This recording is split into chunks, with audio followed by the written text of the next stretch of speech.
Hi, I'm Marianne, Wright. Today I'm in the Wexford neighborhood in Chapel Hill. It's a neighborhood of about 125 homes that was built in the early 90s.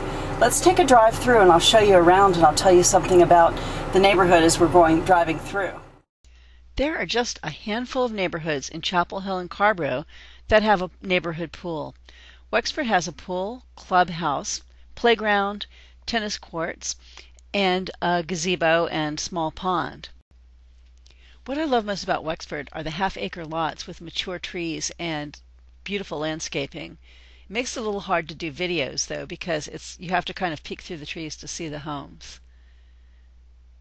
This is down the main street, Stratford.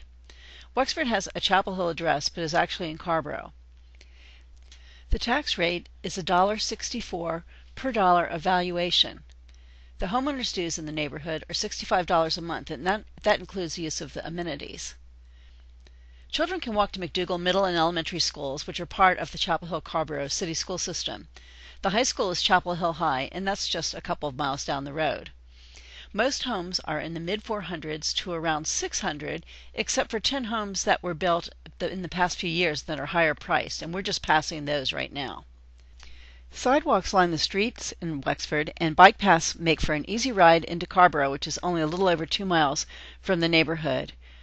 UNC is only about 3 miles from Wexford. As we get down the street, I wanted to point out some power lines that divide the back part of the neighborhood. Most of the houses are buffered from the power lines by a buffer of trees, but it does affect property values, and if you see a house listed in Wexford that seems like the price is just a little too good to be true, it might be backing up to those power lines.